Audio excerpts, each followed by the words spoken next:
Hey guys, real quick before we get into the episode, don't forget to like us on Facebook at facebook.com/HellaAverageGaming. Follow us on Twitter, twitter.com/HellaAverageGaming, average spelled AVG. Subscribe to us on YouTube. Follow us on SoundCloud at soundcloud.com/HellaAverageGaming. Listen to us on Stitcher, check us out on iTunes, and make sure to listen to us on Google Play. And with all that said and done, let's get to it.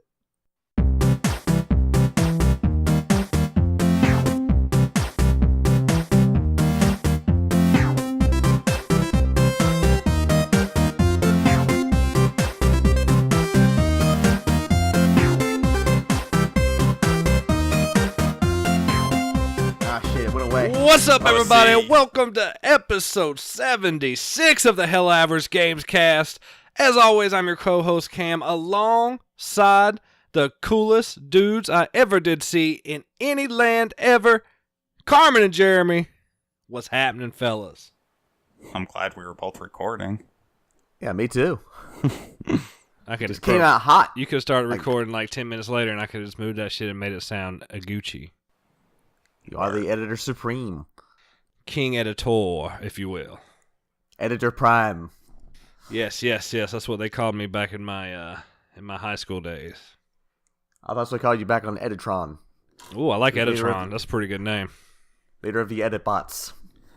How's the week's been, fellas? Fucking crazy as shit, man. It's Thanksgiving week. It is. Jeremy, you getting killed over there? Yeah, usual bullshit. You slinging a lot of poultry around? Oh, dude, my favorite question so far is how long will it take to thaw out a fresh turkey? The real question people should be asking you, Jeremy, though, is how long will it take to microwave this turkey? Oh, I love the questions. Dude, the best thing was I told her, "Ma'am, you don't have to thaw it out. It's fresh. It's not frozen." She goes, "Yeah, but how long?" You should have just said 24 hours, bitch. Yeah, ma'am. It's just leave it sitting out in the sun for until Thanksgiving. You'll be good to go. It'll even be halfway cooked by then. Exactly. Starts stinking and getting all slimy. That's when it's getting good. You know, I can tell I've been out of the game a little while because I went to Hair Cedar after work today, and I walked by the meat department. And I was like, "Oh shit, the turkeys are out! It's fucking Thanksgiving." Oh man, I feel for you. I don't miss those days, Jer Bear. Less than a week, and we'll be done with this crap. Karma, what about you, buddy? How's your week been? It's fucking crazy, like always. Work's nutty. A lot going on. Not a lot of time. A lot of expectations. High expectations. High everything. Low time. Low motivation. Yeah, I know the feeling. The motivation is there. I'm good on there? that part. You want to get up every morning and hit it? When I get there, I'm ready to roll. But getting there may be the hard part. It's because you're sucking down that coffee so fast you're choking on it.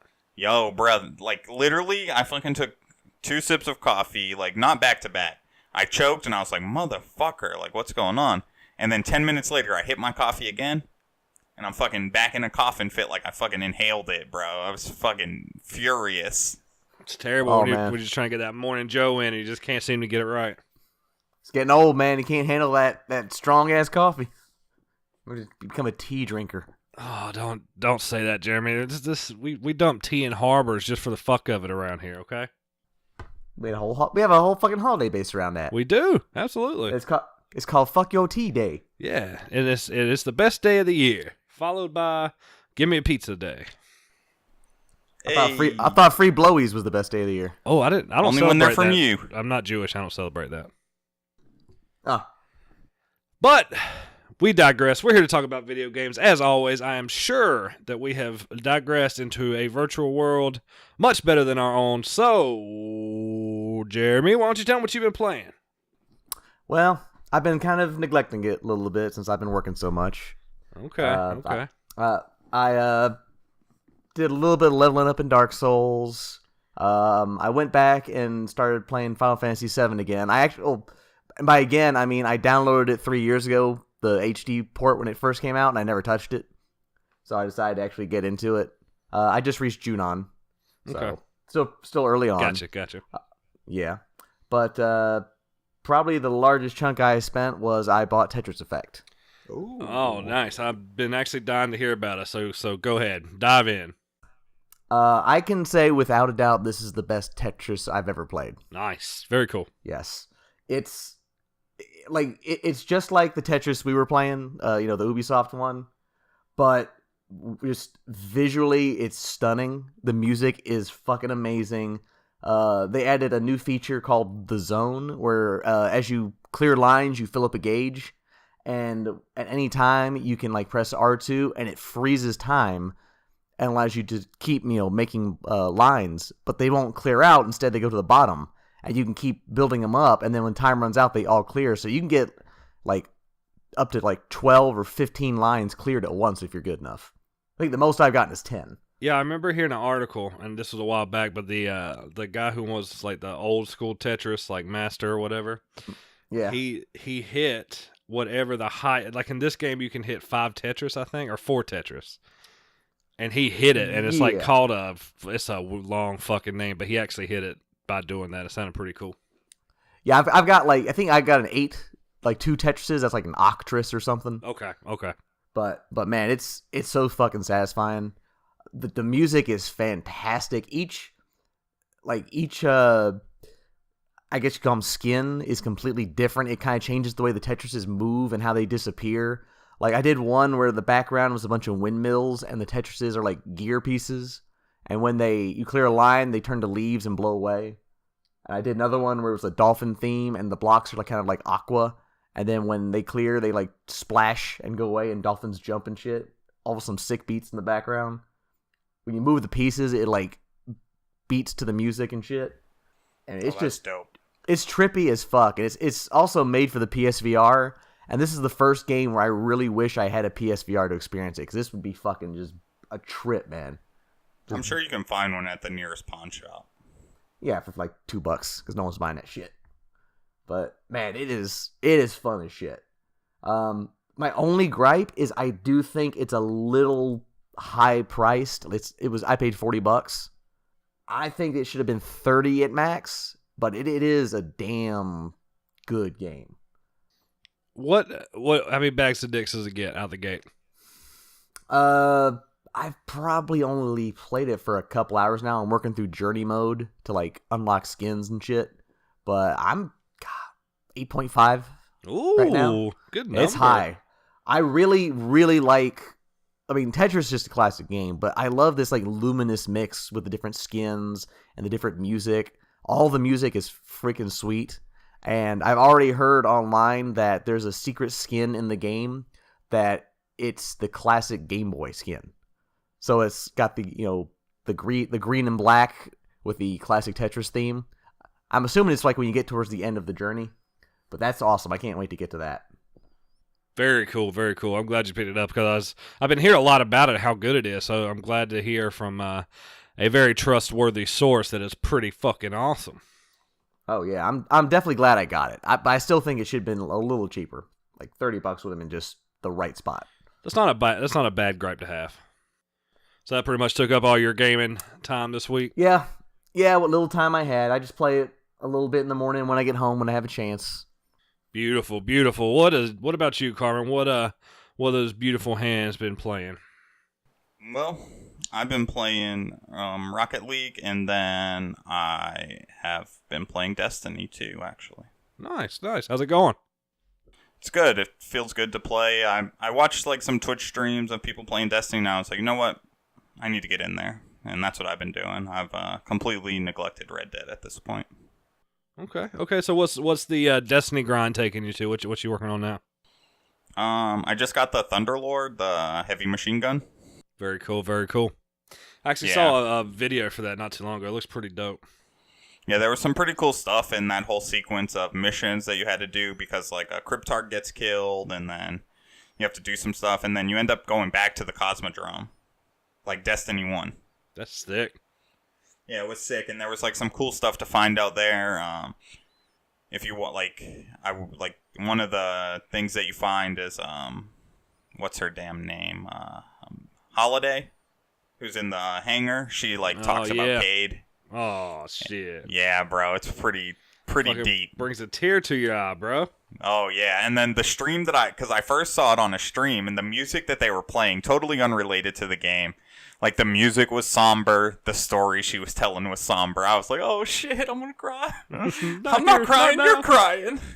That's fucking awesome. Yeah, like, it was perfect. Say, who put these tears in my eyes? Yeah, so that's what I've been doing. And then, like, I've been playing Tap Titans and just getting that grind on. And then that's about it. Did you hear about the new game? Well, it's not necessarily a new game. I think they launched it in Canada, but it's coming to the West now from the same developer that does Clash Royale and Clash of Clans or whatever. Brawl Stars? Yeah. I've seen it. I'm not interested in it. Not interested?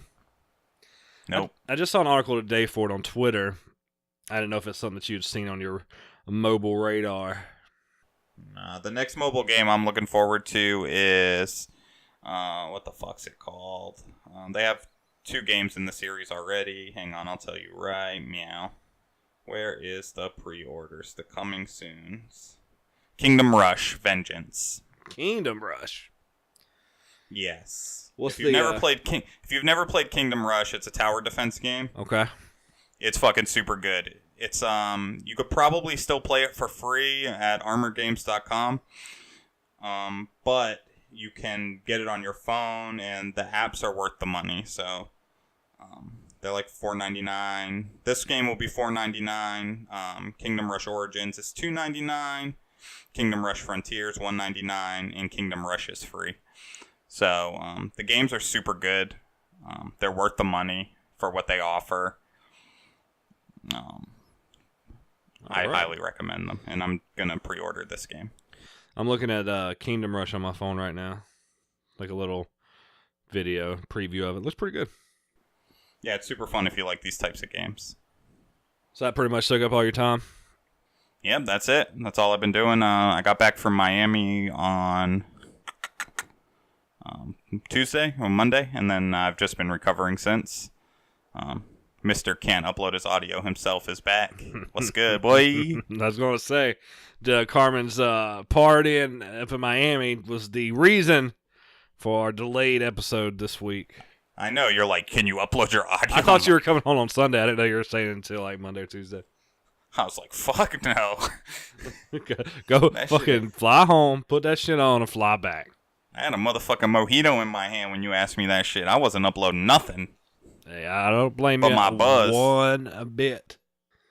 So I've been playing Red Dead, and I don't know, man. I don't know.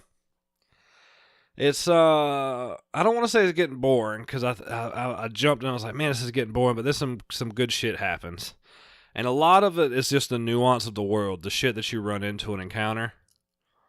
But it's losing, and it's kind of hard for me to explain.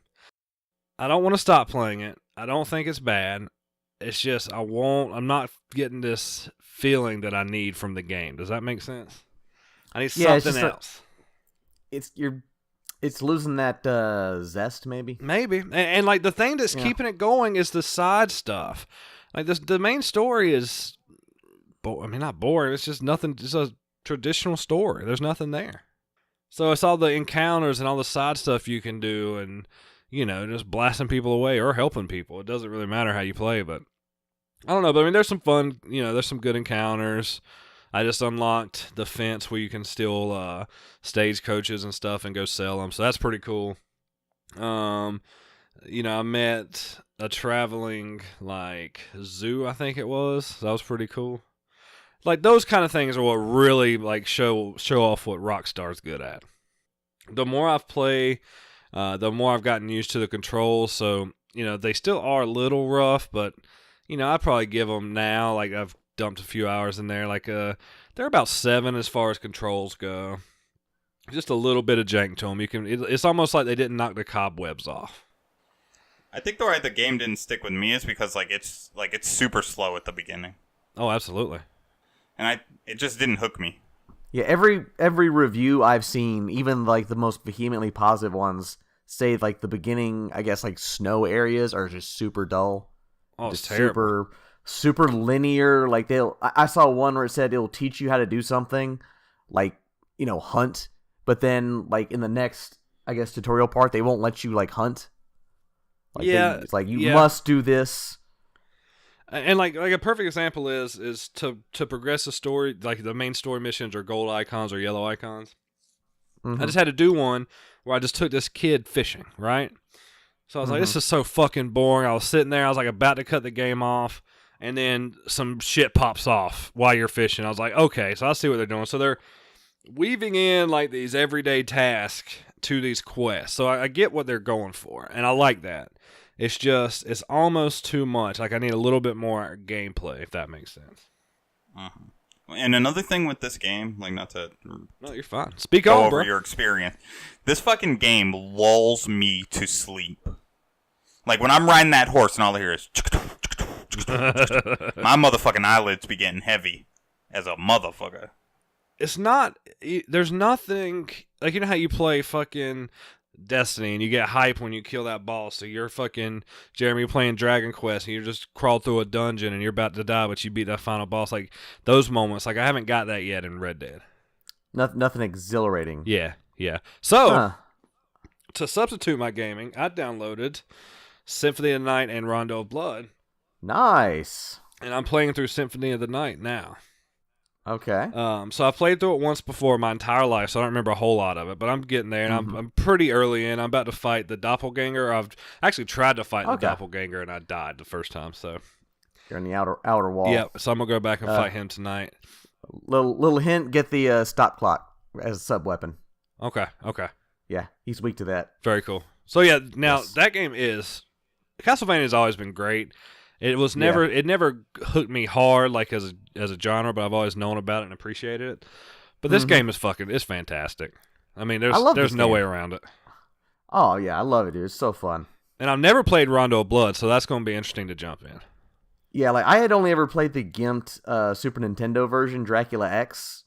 So I never played. This is like the PC Engine version, which is the vastly superior one, and it's way better than Dracula X. It's really good. Yeah, like cool. I got to the third stage before I kind of just I'm gonna go back to it, but I got sidetracked by other games.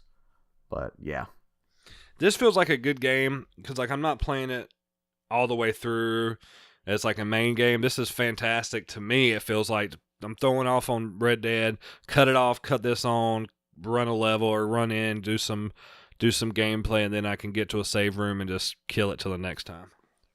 It's funny because it does fit that. And I kind of said the same thing, like, oh, I can just play this for a few minutes. And then about, like, 2 hours later, I'm, like, done with the first castle 100%. I've already moved on. I'm like, well, shit, I guess I'll just get to the next save room. And then another hour and a half later, and I'm almost done with the second castle. I'm like, shit. I'm not using a FAQ. I'm just going in. So. Oh, I'm not either. I'm just going from memory. Yeah, and I don't know these, so I'm not worried about 100%ing. I'm not worried about platinuming. I'm worried about just enjoying the experience, so.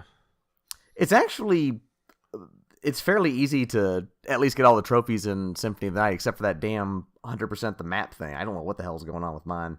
There's no telling. You still can't figure out that room? I don't know what I'm missing. I haven't gone back to it since we chatted last time. But yeah. Still. But yeah, definitely a good pickup, solid pickup. $20 for 2 games. Both, I mean, well, I can't say both for playing, but definitely Symphony of the Night, well worth $10. So if Rondo adds up, then I think that'd be a great purchase for $20. Oh, definitely. And that's it. That's all I played.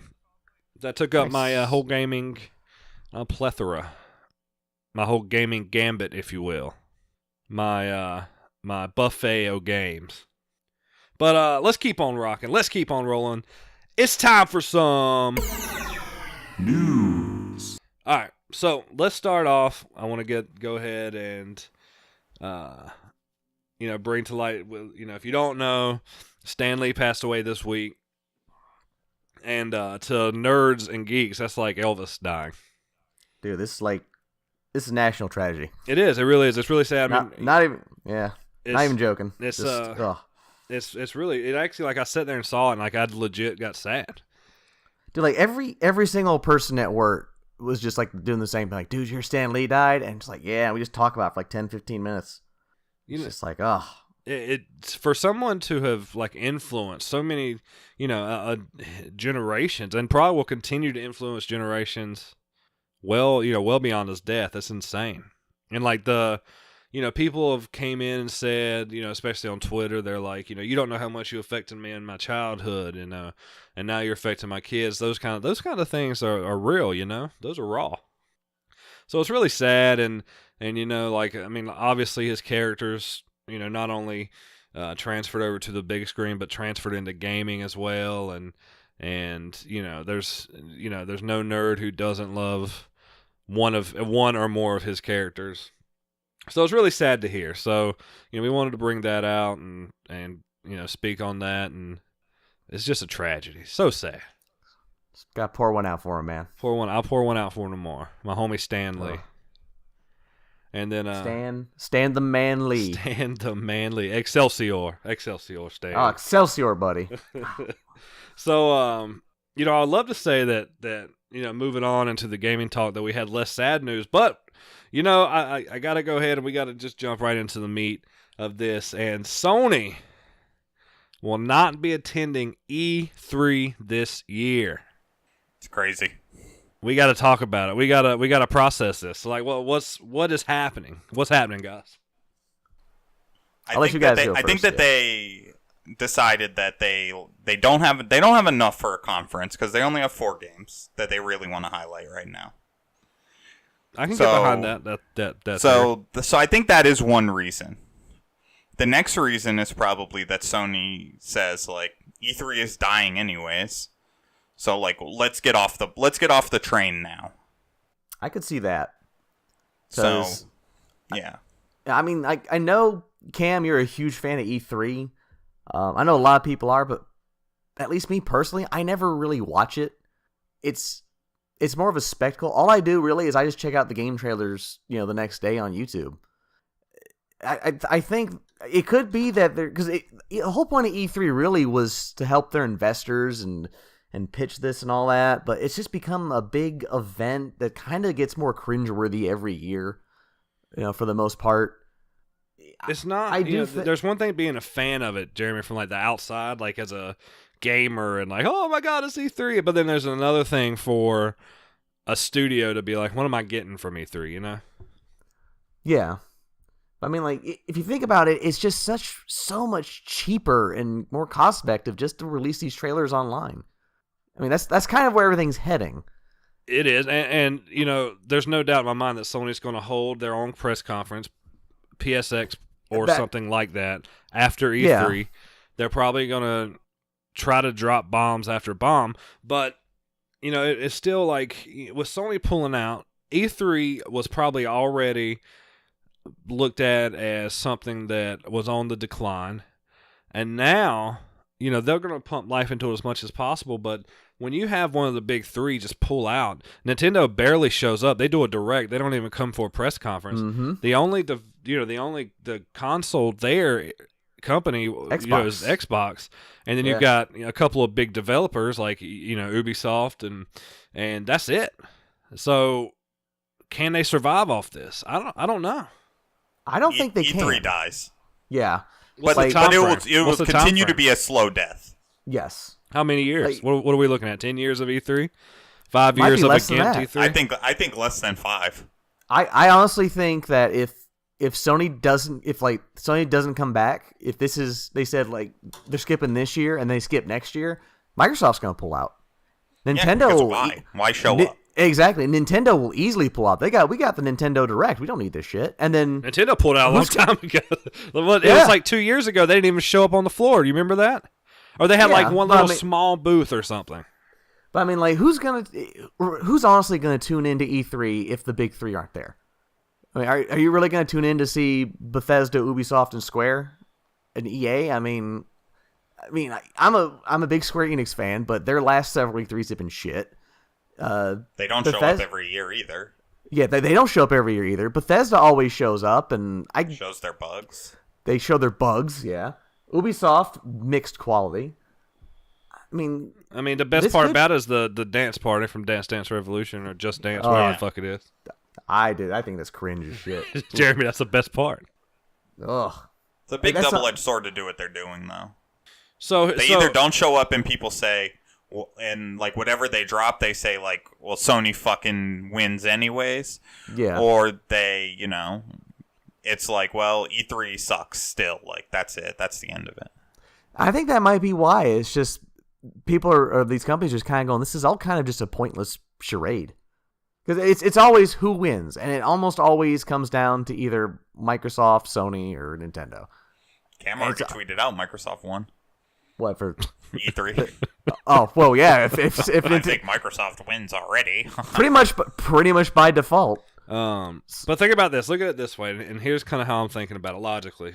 Sony pulls out. Microsoft bangs at E3. They bring whatever pain they're bringing, right? Nintendo bangs at E3. They bring whatever they're bringing. The three studios are the usual. Sony holds a press conference and slays it, right? All of a sudden, these companies are going to be like, well, we don't need E3 anymore. Like, look what Sony just did. We're going to do our own press conference. Let's have our own Microsoft conference. Wham, bam. You got another one pulled out. Nintendo's like, fuck it. We're going to just, we were just doing directs anyway. We'll just keep doing that. And that's it. I mean, that's all she wrote. Don't they already do that? I know we know Sony has their Direct, Nintendo has their Direct. Doesn't Xbox have their own? They did that. XO. They did the XO this year, but it was very mixed with very underwhelming. Yeah, well, it didn't have a lot of good buzz to it. So that could have been like the prototype. That could have been their experiment right there to getting out of E3. You could, and PlayStation's experiment has been PSX for the last. I don't know how long has it been. 2 years now, I think they did it, and then they skipped this year, right? So if you think about it, you'll have Nintendo Direct, PlayStation Experience, and Microsoft XO. And if they just show all their games right then and there, there's no need to go to E3. No need to waste all the money. And plus, when you have like Nintendo has their Direct, it's all about Nintendo. And when Sony has their Experience, it's all about Sony. There's no need. There's not much emphasis on one-upsmanship. It's more like, here's what we got. We got the new Last of Us coming out. We got another God of War. Or, hey, we got another Smash. Or we got some Mario. We got another Halo, and so forth. They can kind of belt it out without having to go through all the fucking theatrics of hiring some, guy who plays a Japanese wind instrument and having to shuffle people to a whole nother room just to show a trailer for The Last of Us and shit. They can just get to the point. I mean, this year's a big year, though. I mean, they're going to announce new hardware this year. This has got to be the year where they show... This is not the year they're going to show hardware. You don't think 2019 is the year they're going to tease the PS5? Show the PS5? Be like it's coming? They're not. They're going to say, we know it's coming. At this point, we know that that's what they're cooking. 2019, they show the PS5. And they say it launches 2020. They do not show one piece of physical hardware in 2019. If they were going to show the PS5, they would show up at E3. Exactly. They're gonna throw a 5 on a screen, and that's it. Yeah. They might not show a physical piece of hardware. They talk about it, and they say it's coming 2020. Or coming next year. This is going to be in July of next year. You will not see a graphic simulation. Nope. You will not see a piece of hardware. You will just hear, it will be all rumors in a picture of a 5. I'm on the other side of the fence on that one. If they had the PS5 in a state that they wanted to show it, they would not have pulled out of E3. Exactly. We just talked about how E3 is not important. Well, it's becoming less important, but it's still, at the time, important. I think right now they're pulling out because they don't have that much to show, and they're probably going to focus more on their own experience. However, if they had the PS5 ready to show, and it was coming out in 2020 or whatever, they're going to still show it at E3. Yeah, because you want to slap Microsoft right in their dick. Exactly. He's got it nailed right there. From a distance, you announce it. It looks like, we weren't sure what the PS5 was gonna, the reaction to the PS5 would be. Yeah, think about that. They talk about the PS5 in 2019. It has to happen. We just said that, but you're not gonna see a piece of hardware, and you're not gonna see any type of simulation. It's gonna be the Xbox. Xbox has said, we're working on the next Xbox. Yeah, that's exactly what Sony's gonna do. We already know they're already working on that. I know Nintendo's probably already working on their next console. I get that. There's already dev kits in the wild for the PS5. Yes, but you're not gonna see anything. You're not gonna see any game footage. Nah, you're not gonna see jack shit. So they haven't leached all the life out of the PS4 to a point where it's time to show something different. Exactly. PS4 is still going strong. You're not gonna get a PS5 running Diablo 4 on there, buddy. We'll see. I mean, you're pulling like light away from huge games that are coming on the PlayStation by starting to show the PS5. Mm-hmm. Because then those games don't live up to the hype. Exactly. People, and not only that, but if you say, hey, the PS5 is coming out next year. Oh, by the way, we also have these amazing games coming out for the PS4. People are gonna go, well, why get them for the PS4 when they're obviously gonna be on the PS5? I'll just wait and get a PS5 and get them then. It's the same way that they do any end of the generation hard or software. They'll relaunch it when the PS5 comes out. Yeah, and people are wise onto that. That's why the Breath of the Wild sold so poorly on the Wii U. Because people were just like, fuck it, I'll just buy a Switch and get it on that. They still made money off of it. What's the issue? Not what they could have. I mean, think about this. I disagree with you both. I think we're going to see more than, oh yeah, by the way, we're making a PS5. There's going to be more than that. I mean, do you really think that if they said we're going to launch a PS5 in 2019, and by the way, we're making a brand new Twisted Metal, you're going to have the superior version on launch day with the PS5, and we're also going to launch the same day on PS4? Do you think people are going to just say, fuck the PS5 version, I'll just keep playing the PS4 the one? PS5 isn't going to come out till holiday or late 2020. But they're going to talk about it in 2019. We don't know any games that are coming out in 2020. So these games are going to have a full year to be on this generation of console. That's plenty of time. It's questionable that the PS5 comes in 2020 based on the way that they just made their moves. And I've been adamant about 2020. I think if they even announce the PS5, it'll be the same year it comes out. Because it's what they did. It's what they did with the PS4 and the Xbox One. They announced it September? Or when was E3 day? Is it September it comes out? September when E3 No, September's usually in July or June or something like that. September's in July. I love it. E3. Yeah. What did I say? September's in July? September's in July. E3's usually in June or July. I forget what it is exactly. Yeah, but so E3's in July, and then the consoles come out in November, December. They give them a good 4 or 5 months for people to get out there, get their fucking hype up, because by then the consoles are ready. Right. They come out and say, here's what the PS5 looks like. Here's the games that are going to be out on it. Here's how much it's going to cost. Go out and pre-order it. They don't want to do that with a year to go. They want to they got to get in that sweet spot where it's enough time that they can get hype, but it's not so far off people kind of just forget about it. So you're not going to. My thought is going to stand. I mean, I'm not by myself in those thoughts either, so we'll see what happens. You are. You're in your own mind, buddy. I'm absolutely not. Let me read. I agree. Let me read what Greg Miller just said from Kind of Funny, who's a prolific guy in gaming. So I can prove that I'm not on my own. He says they dropped Megaton after Megaton, ending with the PS5. Never heard of him. So I mean, I'm definitely not on my own by any means, by any stretch of the imagination. So it's Cam and Greg Miller against everyone else. I mean, I could pull up Twitter and just start naming off the outlets that think that's going to happen in 2019 at their PSX. Are they actual reputable outlets, or is this John's gaming blog? No, I mean they're reputable outlets, and you can pull them up and look for yourself. What's your buddy Colin Moriarty say? I don't know if Colin weighed in on it yet. He said that E3's antiquated. Yes. But it doesn't matter. Nobody really knows, but I'm just saying, I'm definitely not alone in the thought that they drop it. It is going around to the people in the know in the game industry that the PlayStation is going to be launching 2020. So it makes sense to talk about it mid to late 2019. I call bullshit. Okay, we'll see. Another one that we'll just have to agree to disagree on. But I don't think Sony's scared. They're obviously not scared to leave a big event like E3 to host their own event, and I think it'll be a huge event for them regardless. I think they're going to blow the doors away. Yeah, they're not scared. They're just not doing it because I don't think they have that much to show. Mm-hmm. And I don't think they're going to cook pre-orders. I don't think they're going to let pre-orders cook for a year. No, not at all. They won't be able to produce. They don't have to. They don't have to announce pre-orders till sometime in 2020. But showing it off is just, and then saying, "Oh yeah, it's going to be available in a year and a half." What is this, Rick and Morty? Hey, as soon as an inclination of a release date for the PS5 is out, pre-orders will begin.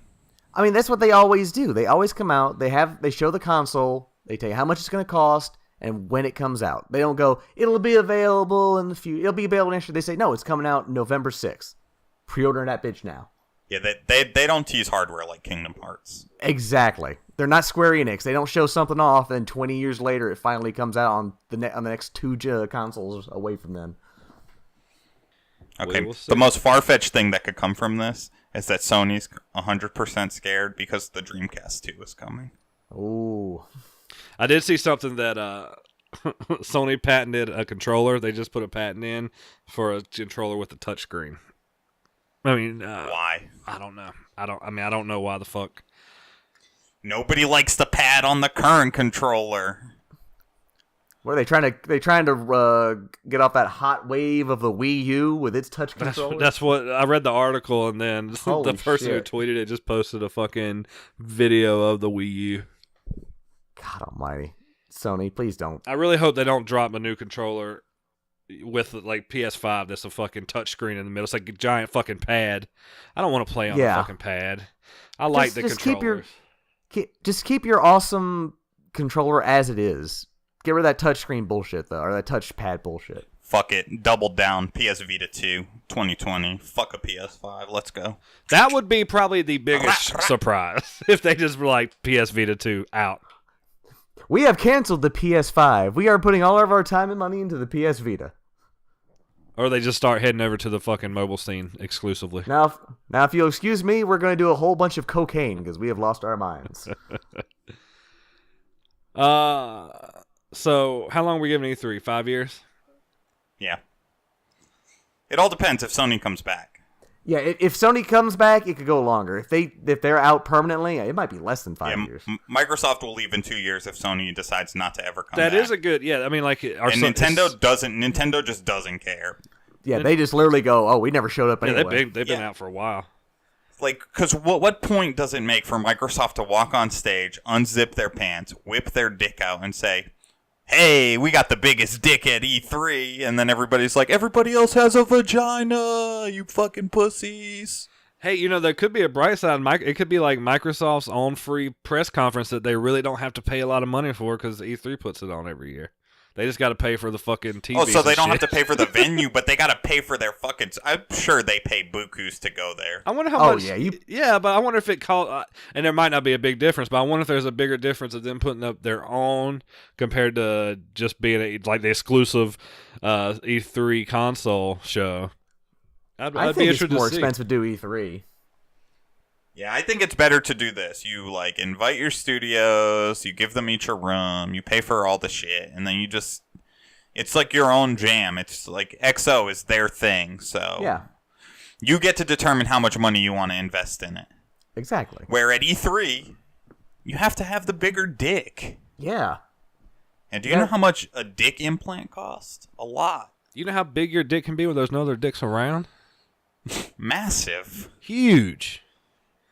So, yeah, like, there's no point for Microsoft to continue to show up if they don't have anybody to compete against. It's like the hot dog eating dude, Kobayashi.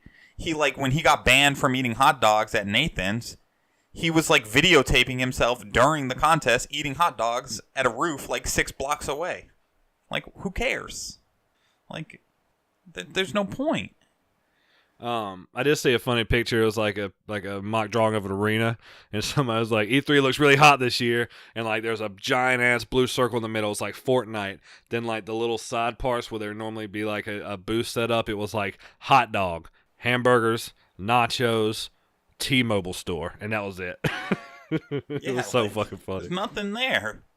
We'll see. We'll see what happens. I'm anxious to see if it's a one and done for Sony and then it'll come back, or if this is like testing the waters. There's no telling what they're going to do. My gut says they're staying out of it. Mine too. I'm perfectly okay with that. Bold moves, Sony. Bold moves. On the topic of Microsoft, they picked up 2 new studios. They picked up Obsidian and In Exile. Yo, there's some studio buying fools. I'm telling you, so I know we talk though. shit about it, but like, because we want stuff now. But Microsoft is going to drop the fucking hammer come, I would say 2019, late 2019, 2020. This motherfucker so wanted to say 2020 before 2019, Jeremy. They're building up a war chest, man. I think honestly that they're buying up all these studios because I think they're preparing for the Xbox 2 or whatever the next system's gonna be. Like they're still gonna make some games for the one, but I really think that they're gonna come in hard with the next console whenever they release that. Yeah, they're gonna be like, y'all bitch 5 years about exclusives. Well, look, motherfuckers. Yep. Oh, they're gonna have so many exclusives. Yes. And I mean, these are caliber studios. These a lot of these studios aren't just scrubs they picked off a fucking rent to own office space. No, like these are some real studios. Like they're gonna bring some real heat. Like them buying Obsidian tells me that they're getting more serious about RPGs, which is a good thing. Because Xbox is an RPG lacking machine. You're right. You're absolutely right. Yeah. So it's good that they're trying to round out and just, not make every game either a racing game or a shooter.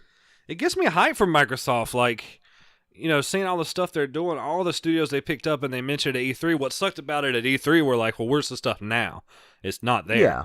But what doesn't suck is knowing that, in X amount of time, like you're going to be fucking swimming and you're swimming up to green, emerald fucking cases that you can't even move. It's funny because when they announced, I was in the same boat when they announced that, we're committing ourselves to, getting more exclusives and stuff. I'm like, yeah, I'll believe it when I see it. But like I said, they've been buying up studios left and right. I haven't seen it, but I'm seeing them working on it. It tells me they're doing their homework. They're getting ready. I really think that when the next Xbox launches, they're going to have a killer lineup right out the gate. Like it could be like the best launch lineup we've ever seen. I wouldn't be scared to jump in the boat with you on that one. I also think that Microsoft listens to their fans the best now. I agree. They learn. They went from making every move wrong and not being flexible, and now they're listening to what their fans have to say, and basically, they're being proactive and making those moves to make their fans happy. Yep, I've seen that cycle before when they first launched the first Xbox and they were getting the shit kicked down by a PS2. They started listening to their fans. They made the Xbox 360. Then when they became the biggest thing in games and crushed the PS3. They got full of themselves the Xbox One, fucked up seriously. PS4 took over. They started, and PS4 was listening to their fans. Now they're reversing. PS4 is starting to ignore the fans. And Microsoft's trying to pick up that slack and listen. And now they're starting to get back on top. I think I'm seeing like a tug of war between these two. Whoever's on top, the other one's going to start listening to their fans and keeping promises. I also feel like, for a long time, well, not a long time, but for a while, Sony was producing better hardware as well.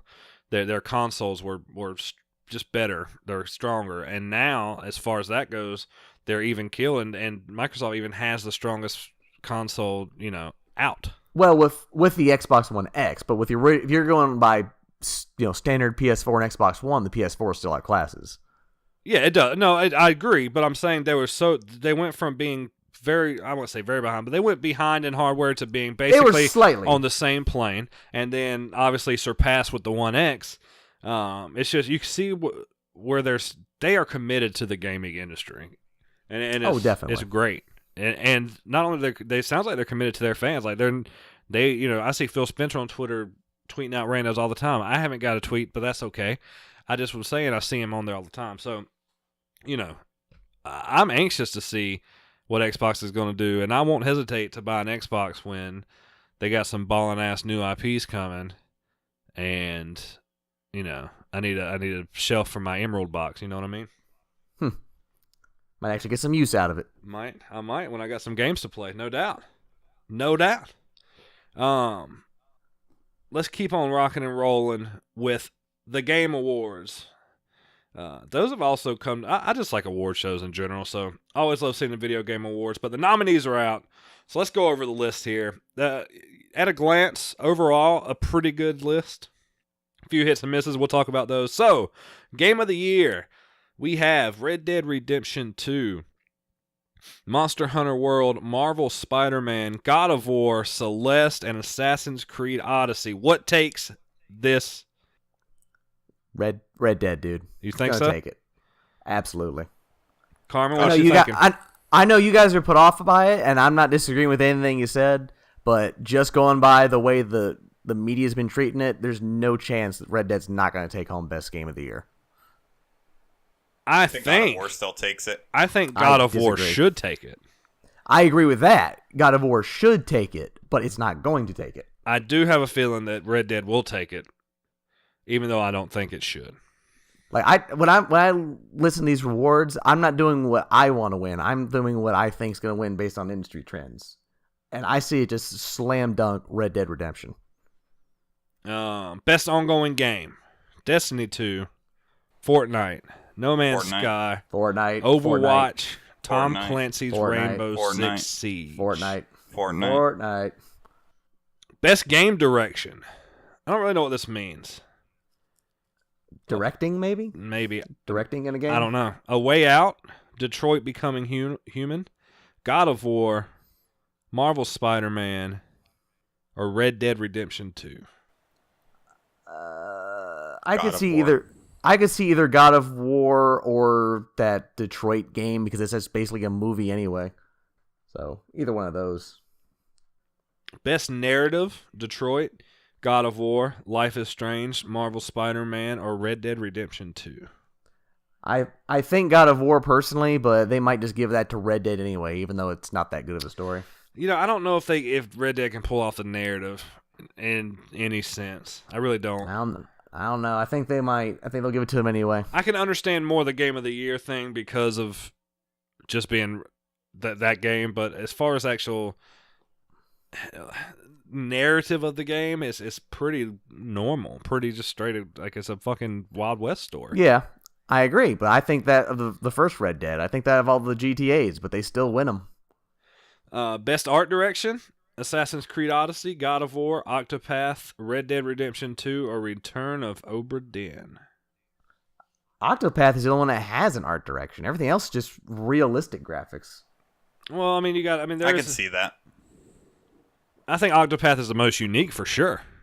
Yeah. I mean, the other games look good, but they're not really what I would call artistic. They're just realistic looking. I think artistic, I think of like something that looks like Guacamelee. That's artistic. Right. Well, this says art Tetris direction. Effect isn't on there. Huh?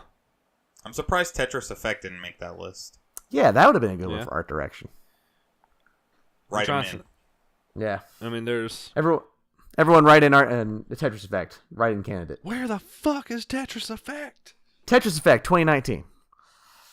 And speaking of Guacamelee, that one did get snubbed, and that's one that I think could have made it on the list, especially for best indie. But I'm sad to see it didn't make it. But I will, I'll swallow my pain and just keep on rocking with best score, best music.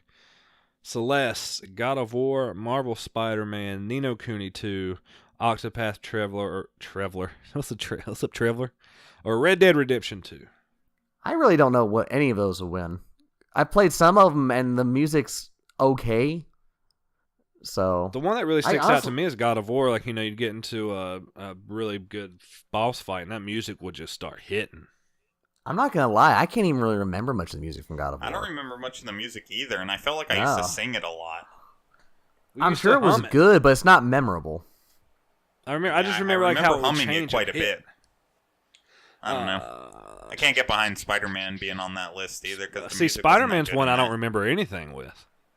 Yeah, I don't remember. As I said, I don't remember the music. I played Spider-Man, God of War, and Ni no Kuni, and I really don't remember much of any of the music. Well, we're undecided on that one. Tetris Effect should win for music. Definitely not Red Dead. Red Dead doesn't really... I think it can come down... I've never played Celeste either, so I don't know. But let's go with Best Audio Design. Does this kind of fall in the same vein to you guys? I'm sure that's probably for like sound effects and shit. Yeah, more like sound effects. Okay, all right. So Call of Duty, Forza, God of War, Spider-Man, or Red Dead? I don't know. Any of them? I don't have a dog in this fight. Probably, because there's a lot of things that happen in there for sound effects. I mean, you got the horses, you got just general walking. If you step on things, it becomes loud. Okay, I can get behind that. I can see that. I can see Call of Duty being strong on this one with all the different gun effects and all that as well. I don't think hitting the ground. I don't think Call of Duty wins this one at all. No one's gonna really notice in Call of Duty. Not between all the "I fucked your mom." How's that for sound direction? That's only on Xbox. They don't do that on PlayStation. Oh. Best performance. So this is going to be voice acting, it looks like. Brian Deckhart as Connor in Detroit Becoming Human. Christopher Judge as Kratos. I'm not going to say this name right. Melisanthe Mahut as Cassandra from Assassin's Creed. Roger Clark as Arthur Morgan from Red Dead. Or Yuri Lowenthal as Peter Parker from Spider-Man. I would personally give it to Kratos, Agreed. but I think that they're going to give it to Assassin's Creed. The only reason is I keep seeing all these puff pieces about how she's one of the greatest protagonists of all time. Bullshit.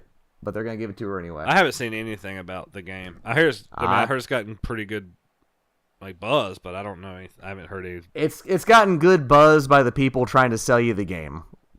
Not from the fans. The fans are like, this game's boring as shit.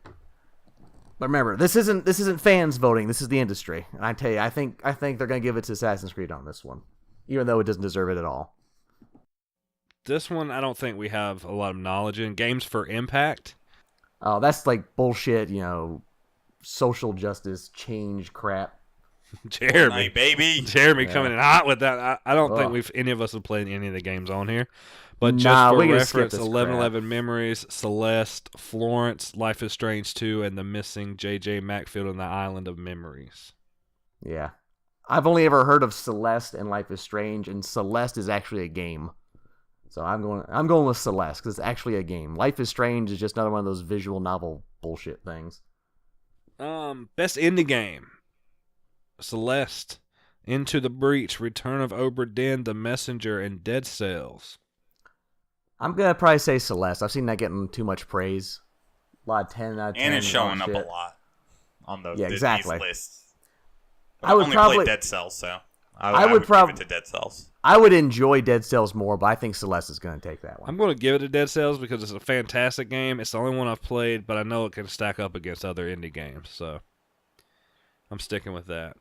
All right, best mobile game. Carmen, stop us if you've heard any of these. That's all Carmen right Donut there. County. Nope. Florence. Nope. I don't know if you've heard about this one. Fortnite. Some game called PUBG Mobile. And Reigns, Game of Thrones. Well, we know who's going to win. Fortnite. I don't think I can disagree. What about you, Jeremy? I'm going with Tap Ass Titans. Tap Ass Yep. Titans. Yeah, you just tap ass like a titan. I have a feeling I know who's going to win this one, too. Best VR game, Astro Robot Rescue Mission, Beat Saber, Firewall, Moss, or Tetris Effect. Oh, at least Tetris Effect got one there. I'm going for that. Bro, Tetris Effect on VR's got like some crazy good reviews. Dude, I'm going for that all the way. I've heard They say more because it's in 60 frames, like perfect 60 frames, and the latency is so low, the game is just crispy. Yeah, it is. I've heard equally a shit ton of buzz from Astrobot and Tetris Effect. I've never heard of Astrobot. Bro, this apparently this Astrobot is popping up all over Twitter. These people are getting like PSVR sets just for it. I don't even know what it is. I don't even know what you do in it. But I mean, apparently it's getting some crazy hype. Beat Saber looks pretty cool, but Bro, I'd get fucking sick of that shit. I would fucking love to play Beat Saber. Carmen, you would smash that Bitch, game. I would have a motherfucking heart attack playing that game. I would want to do the Darth Maul style, like that'd be so fucking dope. Best action game: Call of Duty, Dead Cells, Destiny 2, Far Cry 5, or Mega Man 11. A good variety on that list. I was glad to see that. What? Yeah. Action game? Action game. The list is fucking skewed. It is. I mean, I guess I'm just gonna say Mega Man 11 because I just can't agree with the whole list. I pick Mega Man 11, but I think they'll give it to Assassin's Creed. Assassin's Creed's not on this one. Oh, I thought you said it was. No, Call of Duty, Dead Cells, Destiny, Far Cry, and Mega Man. They'll give it to Call of Duty then. They'll give it to Call of Duty, but Call of Duty's not a fucking action game. I It should agree. either go to Dead Cells or Mega Man 11. I absolutely agree, but they'll give it to Call of Duty. Those are dumb fucking nominations. There's a lot it's all over the map. I know. Like, I feel like Mega Man's a platformer. It's an action game, though. I feel like Far Cry is I don't know. I mean, Far Cry's like an RPG. Yeah. An open world RPG. Destiny 2 is a shooter. It's a shooter to me. Dead Cells is a roguelike. And Well, Call they're of all Duty action is a games, shooter. Every technically. fucking game can be an action game if Exactly. things are going on. I guess so. How But about this is this just one? dumb How about the way this they one did for it. you? Best action and adventure game. Oh, action/adventure game? Yeah. Yeah. There you go, Jeremy. Assassin's Creed Odyssey, God of War, Spider-Man, Red Dead, or Shadow of the Tomb Raider. It's probably gonna be Red Dead again. I would give this one to Spider-Man. I would give it to Spider-Man. I think action-adventure. I think Spider-Man in New York, baby. I think it's gonna be Red Dead. I think Red Dead's gonna just sweep a lot of these categories. I agree with what you guys are saying though for personal picks. But like I said, I'm going by industry standards here. Here you go, Jeremy. Okay. Best RPG. Oh, this is a good list. Dragon Quest XI, Monster Hunter World, Ni no Kuni 2, Octopath Traveler, or Pillars of Eternity 2. Sounds like you've got a lot of good games on this list. Dude, my personal choice is Dragon Quest XI. I knew that. But I think they're gonna pick that Pillars of Eternity because I've heard there's nothing but good buzz about it. It's not even a game I like. It's like some PC tactical RPG thing I don't care at all about. But it's got nothing but praise out the ass. Also note that is made by Obsidian, which is now owned by Microsoft. Mm-hmm. So could be an Xbox exclusive RPG. Of the year. Octopath had a whole lot of buzz and good reviews when it came out. So It did, I don't think but we can write that off. No. It could go either way, but I'm thinking it's going to go towards that Pillars of Eternity. I think it's going to be like the sleeper hit there. Square Enix got on here twice. No surprise That's there. good. No Good surprise for there. them. Yeah. Best fighting game: Blaze Blue, Dragon Ball Fighter Z, Soul Calibur 6, or Street Fighter 5 Arcade. Ooh. Oh, this is. I think it's either going to be between Soul Calibur or Dragon Ball. I do too. I think there's only two contenders, and I think I'm Dragon going Ball with Dragon Ball. I think Dragon Ball can edge it out. I'm going with Dragon Ball. I'm going with Dragon Ball because it's actually been at like fighting tournaments and shit. I So, agree. Yeah. Also, side note: Sonic Fox just won the Injustice 2 like World Open or something. I forget what it was. Damn. Yeah. He's a monster. Bro, it's like it doesn't matter what fighting game it is. He's gonna be the best at it. It's crazy. I don't know how you do that. Damn. Good for him, bro. Yeah. Good for him. Yeah. Best family game. This is a pretty good one. I've got a contender, and one of them is very weird, mind you. I don't see it as a game. Okay. Mario Tennis Aces, Nintendo Labo, Overcooked 2, Starlink, and Super Mario Party. I think Overcooked 2. I would think Overcooked 2, but if you think of like the family, like what a family could do with Labo, like I get to sit down with my son, we get to unpackage this thing, we get to tape it together, my son gets to break it, I get to fix it, my son gets to play again, my son breaks it, I get to fix it, we get to play again. It's kind of cheating to have Labo That's on what there. I think. But I think this is it. It is on there. It probably will win. If it wasn't, I would have gone for that Overcooked, like you were talking about, though. Yeah, I mean, I hope Overcooked wins, but Yeah, I do. I think too. Labo cheats and wins. Yeah. Best strategy game. We probably haven't played any of them, but let's see. Battletech, Frostpunk, Into the Breach, The Banner Saga 3, or Valkyria Chronicles 4. I played the Valkyria Chronicles series. I haven't played the newest one yet, although I've heard it's really good. But I bet you that Banner Saga will win. I would think so. I know the Banner Saga pretty well. Mm-hmm. I would personally go with Valkyria, but I think it's going to be Banner Saga. Best sports or racing game. I'm out. FIFA 19, Forza Horizon 4, Mario Tennis, NBA 2K19, or Pro Evolution Soccer 2019. I'm going to Forza. I think Forza would take it. If not Forza, FIFA. Or Mario Tennis. Unplug your motherfucking microphone. Best multiplayer Unplug game. it! Call of Duty. Destiny. What was it? Best What's the category? I multiplayer didn't hear you. multiplayer game. Okay. Multiplayer. Fortnite. Monster Hunter World, Sea of Thieves, Destiny 2, Call of Duty, or Fortnite. Sea of Thieves? Thieves. Absolutely. Jeremy, we got ourselves a winner, bud. Whoa, I take everything back. Sea of Thieves wins everything. Best art direction, best sound design, game of the year. Oh my god. Should we go over best esports game? If you want. I really didn't give a shit. Well, Fortnite's in the category, so. Fortnite wins. But League of Legends is also in the category. And League of Legends streams a lot more than Fortnite, especially as far as esports go. Hey, if this was 2015, I'd say that League of Legends, but it's not. So is Overwatch on the list? Overwatch is on the list. Overwatch has a chance because of the Overwatch League. Yeah, it's going to be Fortnite and then followed by probably Overwatch and then League of Legends, I would think. I can agree. I'm trying to see. Last I saw, I can't pull it up right now. I'm under pressure. All right. Cool story. Yeah. Keep going. Best esports player, which I only know like Sonic Fox. I know nothing. I'll go with him because he's the only one I know. Yeah, we'll do that. Best esports coach, best esports event. Don't care. Bunch of esports on here. Content creator of the year. Ninja. I'm not even going over the list. Dr. Lupo's my testicles. Ninja. And for all intents and purposes, that is the whole list. All right. Aside from some categories I could give a shit about, there's some pretty good nominees. There's some definitely weird what the fuck shit, though. There's a couple of good takes on it. There's ones that are going to be close. Yeah. Yeah, there were definitely some where I was having a hard time picking. There's others where it's not even close. So, we will see.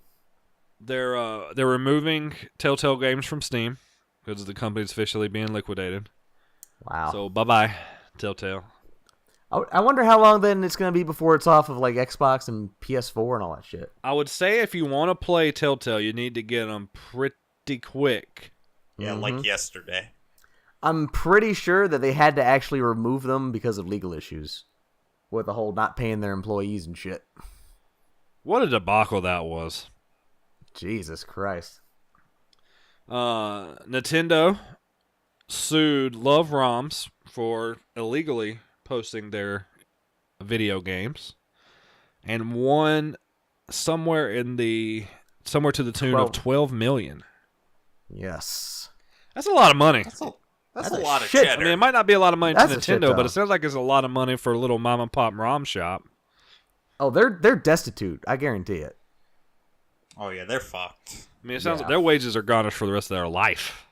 Like, as soon as they said, like, you owe Nintendo $12 million, I'd be like, you better just put me on death row at this point. Seriously. Like, I ain't fucking paying you nothing.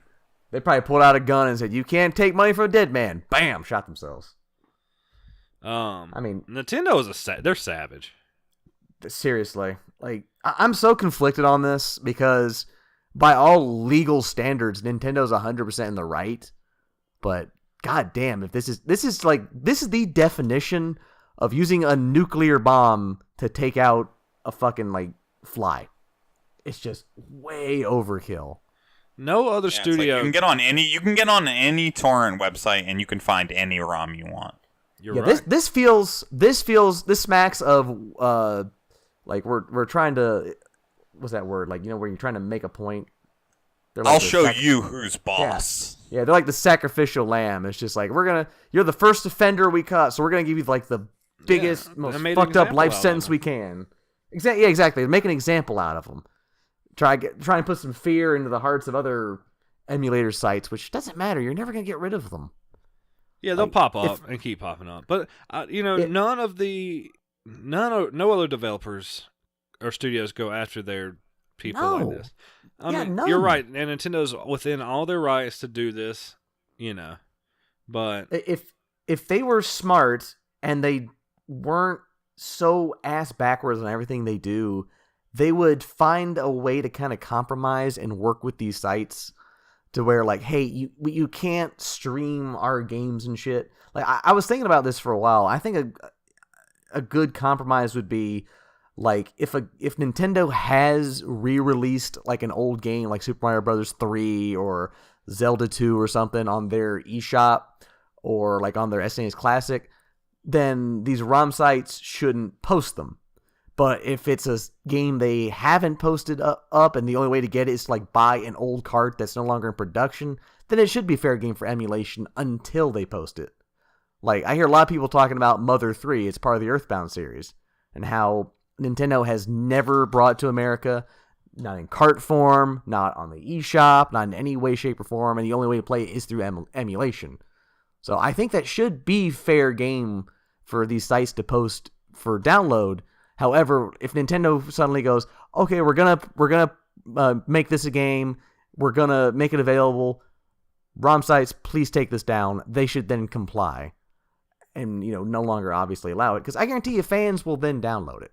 It's kind of like what happened with the ASMR 2, where that guy remade Metroid 2. And then Nintendo made him take it down, but that's because they were actually working on their own remake. So I'm kind of fine with that. I just think that they shot themselves in the foot by not allowing the SNES Classic to have...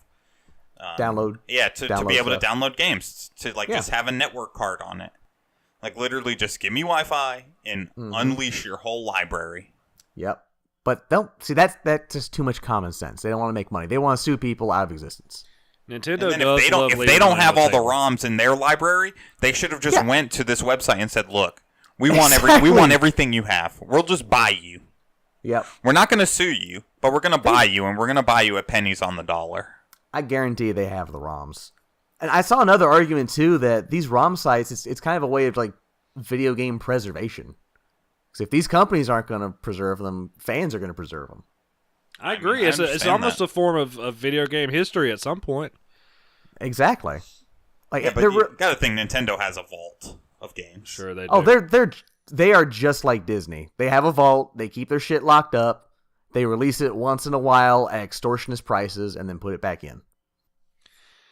We'll see. I just know Nintendo loves leaving a fuck ton of money on the table. And they will continue. And then they'll sue the shit out of you for it. Yes, they will. Without a doubt. They will ruin your life. What do we got? PUBG is coming to the PS4. Breathe a little bit of new life into it. That's good to hear. Or like breathing old air into it. An old decrepit fucking breathing the fucking carbon dioxide. That's it. There's no fucking oxygen for this game. It's like the fucking Crypt Keeper came up and just tried to give you CPR. Breathe! Damn you! Fucking SpongeBob and fucking Sandy's bubble. Water! That's all they need. They got nothing. This is a waste of time. I agree. Yeah. Shout out to you guys for trying once again. Looks like they have an average of about 500,000 players each day. That's way down from where they used to be, man. And why would you play PUBG on the PS4 when you can just play Call of Duty's game mode, which looks exactly like what PUBG looks like? Or fucking just play Fortnite. It's on the PS4. Yeah, play Fork Knife. Yeah, Fork Knife. Fork Knife. I think this is dumb. I think they should shut this game down. Bada bing, bada boom. That's it. Just for a reference, the all-time peak for PUBG at one-time player count was 3.2 million, and the last 24-hour peak was 776,000. Whoop-de-doo. I don't know what down Fork a pretty Knife damn is. good bit. Fork Knife, that's like 15 million, isn't it? It's pretty huge. No, I wouldn't think it was that high. I don't know.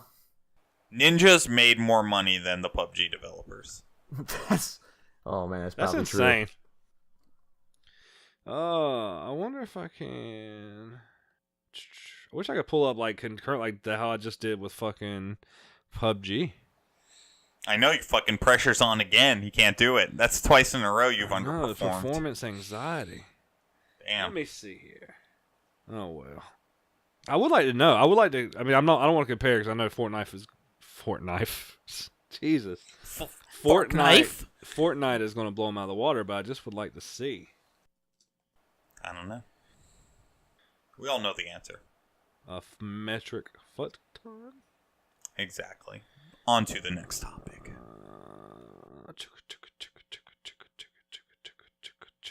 Well, I guess. Next topic. on the going on the vein of Fortnite, they pulled those NFL skins a little early because people were making Aaron Hernandez shoot people. It's so fucking funny though. It's like, the big shout out to my boy Hernandez. Bang bang motherfucker. Like that shit cracked me up the first time I saw it. And then people are also making Colin Kaepernicks and they're kneeling on football fields. Dude, like when you guys talked about this last week, I was like, man, Fortnite and football, could I not give a shit anymore? But now I'm so into this, it's not even funny. You have to go look up the fucking memes. Like, this is so fucking hilarious. I didn't even think about this. Dude, I wonder if they didn't either. Do they have like Ray Caruth knifing people? I mean, you could make him. What was that football player that was like indicted for like dog fights and shit? Mike Vick. Michael Vick. You can make him if you want to. Do they have Michael Vick like using attack dogs? Holy shit. As soon as they implement attack dogs, people will do that. They will be apparently coming back before the Super Bowl. So, Carmen brought up a good point before we started recording. Release them for a little bit, pull them for a little bit, and release them again, cycle them out. Yeah, just fucking get your paper. And like when you do the Super Bowl version, 2 of the team's jerseys will have the little Super Bowl emblem on them, and then you can fucking charge an extra 99 cents. And yeah, they fucking glow or something. I don't know. The winners glow. It's like Fortnite doesn't allow the bubble to pop because like when the bubble's about to burst, they like just suck all the air out of it real quick, and then they're like, all right, here we go again, and fill it right back up. They've got a good formula. It's definitely working. Yeah, no shit. I think all good things come to an that. end. No, I was just playing off your astute observation, Carmen, because you are the observing God here. We are just we're lucky to live in your presence. You're right. Yeah, but all the good things will come to an end. But I think Fortnite's got a long, healthy life still ahead of it. And Fallout 76. It's not good. It's not good. Oof, to say the least. Bug-ridden, empty. Got like a 2.6 user score. It's just not good. Good God, that's abysmal. That was last I checked. It could have went up or down, but... Yeah. Last I heard, I think it was a 2.9 on the PS4 and a 3.2 on PC. So... Let's see here. I got the PC. How do you fuck up a shooter that bad? 3.2 on PC. It's just Bethesda doing Bethesda, dude. This is what they do. This is the worst they have done in a long time. Name a single fucking game they released that doesn't come out on launch day riddled with fucking bugs. Fallout wasn't that bad. Fallout had bugs. Skyrim had bugs. It had bugs, but it wasn't riddled with bugs. Oh, they're riddled. It's because they use the same fucking engine for all their games. The only difference is that those games, I'm sure, were at least somewhat fun to play. This is just boring as shit, and so people are really paying attention to all the bugs that are in it. I mean, it's there's no NPCs in the game. They said it feels empty. Yep. So the quests are dull and boring. It's not good. Major failure. It's not good. It's a hard pass for me. People are already calling this the No Man's Sky of 2018. It's definitely it is definitely a fuck up. It is a nuclear bomb. Just throw it down. Flush it down the toilet. Let's start. Let's not think about it. It's ironic. It's a Fallout 76 is the nuclear bomb for Bethesda. Maybe we'll pick it up in 2 years once they patched it and made it into the game it was supposed to be. Dude, I think it's gonna be one of those where the fan base has to patch everything, just like with Skyrim, to make it fun. If you're playing it, let me know exactly what's going on. I hear that the diehard fans are like going into the new areas, like the starting areas, and like setting up camps and acting like NPCs to help people. Yo, that's fucking funny. Yeah, like no shit. There's a couple with big a fucking articles. sign that's like, talk to me. So weird. Game's not good. That's it for the news. That's all I got. Y'all got anything else? Nah. Got nothing. Well, you know what time it is. SuperFight! All right, boys. It's the champ. 2 weeks in a row. It's my third week of putting up the Dukes. Going for a three-peat. It's got a fucking stiff challenger. I'm always stiff. Jeremy Jeremy too small. Buys. It's time to deal out some character cards. You know the routine. If I get a good roll, these motherfuckers. If I get a good roll, he's going down. I hope you get a bad roll, Jeremy. All right. Champ, you picking first or No, second? I'm picking second. Okay. Jer Bear, 1 through 5. Give me number 4. You are Robin Hood. Okay. All right. Cam? I'll take number 5. All right. You are George W. Bush. Oh my God. Dude, again. All right. I'm in a good roll so far. Powers don't let me down. All right. Let's get these cards straightened out. I need more desk space. Isn't that something? That's pretty funny for me to ask for more desk. I need more desks. It's taking up my whole 2 walls. I know, I have the fucking biggest desk ever. All right. So we're going to give you that one, that one, that one, and that one. And Robin Hood, you are being guarded by the Secret Service. And then that's a create your own card, but I'm going to draw you a new one. And you can control magnetism. All right. Whew. I'm a beast. You can control magnets. Is that what it was? I have the power of magnetism. Okay. I'm Magneto. So you're Magneto. Yes. All right. With the Secret Service. And Cam, you are George W. Bush as a stuffed animal who can change into a blank at will. And I'm going to draw you a card. You can change into Frankenstein at will. I can still work with this. Okay? All right. All right, Let's Jeremy. get you a location and a scenario. Slow down, boys.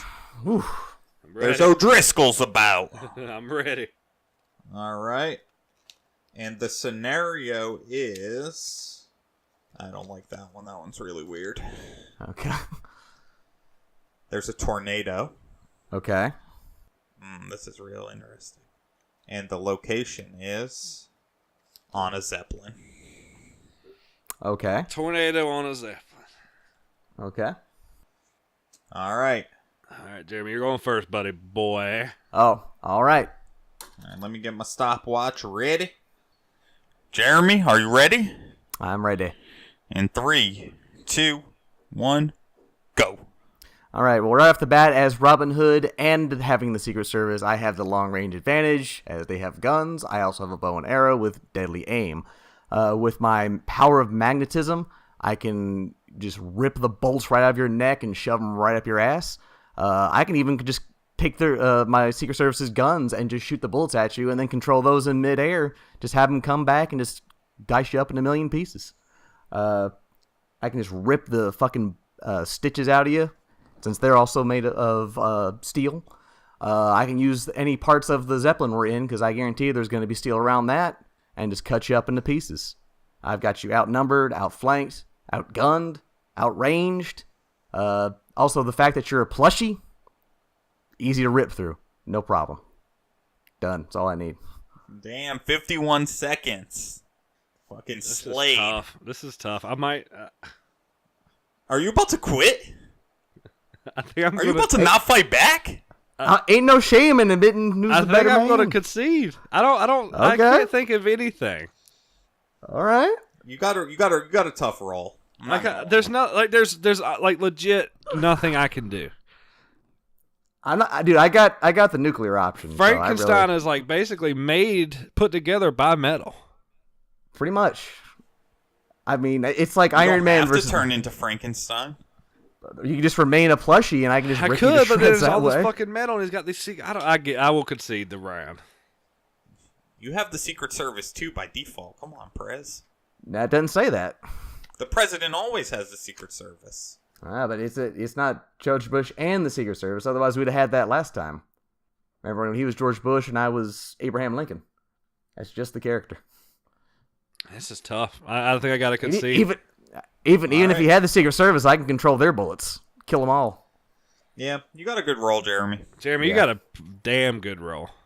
All I'm right, back. Cam, I'm since back you- in it, baby. Cam, since you conceded, I'll let you pick first here. All right, I'll get number. What we got? One, two, 3. three. I'll do number. I'll go right in the middle. Number 2. All right, you're a pirate. All right. Pirates. Good Jeremy? roll. I'll be number 3. You're the Mario Brothers. All right. Okay. All right. Okay. And I am a cactus. Now, do the Mario Brothers have any power-ups, or are they just regular old Mario Luigi? It's Mario and Luigi. And if we need to bring it to where we're all in the same world, then I'll draw a location. Let's do all the same Give world. us location. Yes, give us location. Yeah, I think that's better than a scenario in this situation. Yeah, I agree. All right, we're at the carnival. Okay. I can work with this. All right. Well, as a pirate, I'm ruthless. I have a blunderbuss, a nice sword. But not only that, I'm scurvy. I'm the scurvy, swashbuckling motherfucker that you never want to meet, especially at a carnival. You want to know why? Because you'll be paying attention to all these fucking lights and big ass rides. I'm just gonna come up behind you and blast you with my blunderbuss. I'm starting with the Mario Brothers. They're pretty easy to fight. They don't have anything special. No powers. They're just normal guys. They're plumbers. I mean, hell, Mario's probably even drunk, so he's probably drunk at the carnival. Luigi, all he could do is stare at you. He's not very intimidating. So I'm gonna, do my power thing and take you out. As far as the cactus goes, I'll probably just light you on fire. I'll get a mouthful of whiskey, hold out a lighter, and then I'll spit it and create a flame across you and just burn your ass to the ground. And that's it. All right. Jeremy, you got anything, Mr. Mario Brothers? I do. All right. First off, since we're at the carnival, I assume it's going to have one of those test your strength games, which comes with, guess what? A hammer. One of Mario's primary weapons. If you ever played Donkey Kong, you know that when he picks up the hammer, he's invincible. He just goes on a hammering spree, kills anything he touches in one hit. I'm coming right for the pirate, pounding his ass in the ground, going after the cacti. If for some reason I can't even get to it, or hell, if for some reason Mario was killed, I still got Luigi. Luigi has the ultimate weapon, that fucking death stare. He's going to look that pirate right in the eye, that pirate's head's going to fucking explode. He's going to look at that cactus, boom, going to explode. He's going to walk away with the fucking bitches, Peach and Daisy, both them ass cheeks in his hands, because he is fucking the year of Luigi, baby. Done. Okay, Cactus, what you got? All right. So I'm no ordinary cactus, boys. I'm one of them jumping cacti. Jumping cacti. You get close to me, them fucking spines are ejecting, motherfuckers. Mario Brothers, I've seen you get hit by cactus. You die in one hit. Tread lightly, motherfucker. Come on if you want. Now the pirate, he'll probably feed off of this. He's gonna enjoy it a little too much. Fucking right into his peg leg. Cacti. So I just gotta hope that he keeps getting close to more and more needles so I can just continue to shoot them off. If not, I'm fucked. I don't think you can light a cactus on fire, though. I don't know. That's a good question. I'm fucking pretty green, bro. Like, They got water in them. You could try to burn me, motherfucker, but it ain't gonna work. So as you're spitting your whiskey, you're wasting all that Jameson. I'm just gonna fucking eject every needle I have in my body.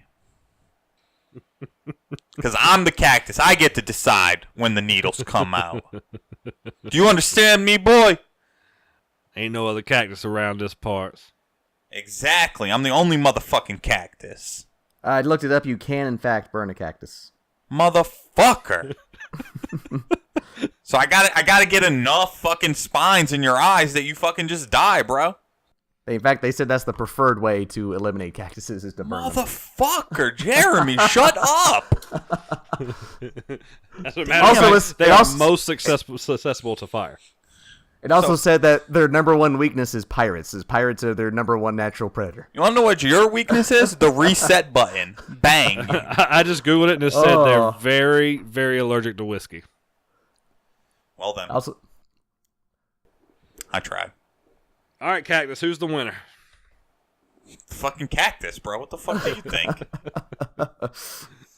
I think the pirate wins in this situation. If for some reason we got put into a video game world, then the Mario Brothers would have taken it. I can get behind that.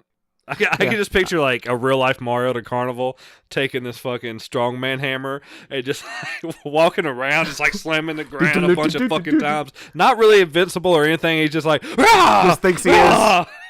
Oh, see, you could have fucked the pirate up with a hammer.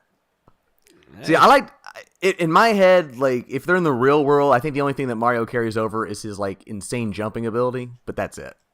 Like, if he got like shot, he would just be dead. He wouldn't like. Yeah, but they got like some freak show ability. I can get behind that. We'll fucking work out the kinks one of these days. It's his third chain. Wrong podcast, boy. Oh Lord, Cam, take us away, Cam. All right, ladies and gentlemen. Well, as always, play on and stay Hella average. Peace. Cactus for life.